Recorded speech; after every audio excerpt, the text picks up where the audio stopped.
Bonjour, comme chaque dimanche, nous avons pris l'habitude de vous saluer, de vous accompagner dans votre rendez-vous du dimanche. C'est le dernier dimanche du mois. Il est souhaitable que chacun soit à son poste, comme cela est de coutume, quoique la coutume n'est pas de Dieu. Nous sommes des hommes esprits, nous sommes régénérés, restaurés par l'Esprit de Dieu. Le Saint-Esprit a témoigné dès l'aube à chacun de nous qu'il est bon et agréable pour les frères de demeurer ensemble.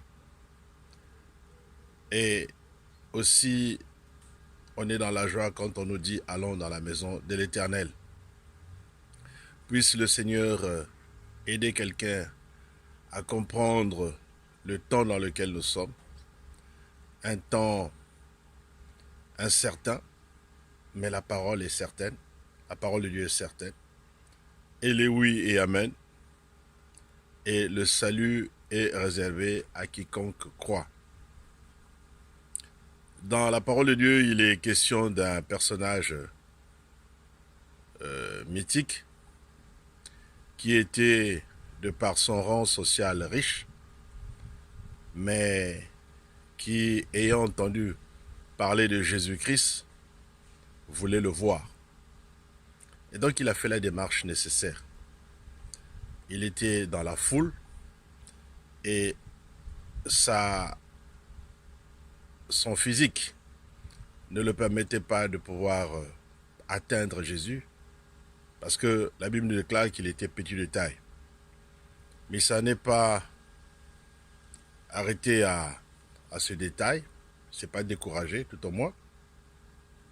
Il a poussé le bouchon très loin. Il a défié les barrières. Il est monté sur un arbre, un sycomore. Voyez-vous, chers amis, quand on veut faire quelque chose, on prend la bonne décision. Et quand on est déterminé à aller au bout de son aventure, on s'arrange qu'aucun obstacle ne vienne faire barrière à cela. Hier, tu étais dans un bel élan. Tu étais présent, tu étais fidèle au poste, tu étais engagé dans les affaires de Dieu. Il y a eu certainement quelque chose qui s'est passé qui t'a freiné dans ton élan. Mais aucun homme sur la terre des hommes n'a obtenu quelque chose en s'arrêtant. Mais seuls ceux qui sont allés au bout de leur aventure ont eu gain de cause. La parole de Dieu nous dit, depuis le temps de Jean-Baptiste, le royaume de Dieu est forcé. Et ce sont les violents qui s'en emparent. Nous devons être des hommes et des femmes violents, en esprit. Des gens déterminés à rechercher la bonne cause. Et ce dimanche, c'est une opportunité d'aller dans la maison de Dieu, parce que Dieu nous parle et il nous attend quelque part. C'est vrai que chacun de nous a une relation, chacun de nous se proclame comme étant en contact permanent avec Dieu, mais Dieu peut utiliser qui il veut. Et souvent c'est dans un climat de fraternité, de communion, que Dieu se révèle. Alors peut-être qu'aujourd'hui c'est ton jour. Ne laisse donc pas passer cette opportunité. Lève-toi. Il est encore temps de rejoindre une congrégation, une communauté, que sais-je, une église, peu importe, mais va quelque part où il te sera bénéfique d'entendre la parole de Dieu. Car la parole de Dieu nous fortifie, elle nous booste. Ce matin, j'étais en train de méditer sur le livre des Éphésiens, Éphésiens chapitre 2. La Bible déclare que Jésus-Christ est la pierre principale et nous avons été édifiés par lui. C'est-à-dire que Jésus étant le fondement, les apôtres sont ceux qui ont été édifiés par le même fondement, à savoir Christ. Et nous, aujourd'hui, nous sommes en train de peaufiner cette belle aventure.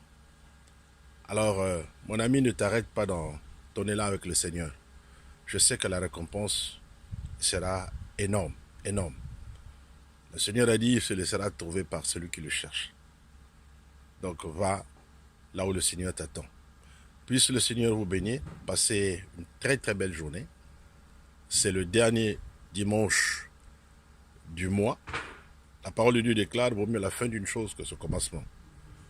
Et le livre de Galates nous dit, dans la chapitre 5, tu courais si bien, qui t'empêchait de courir.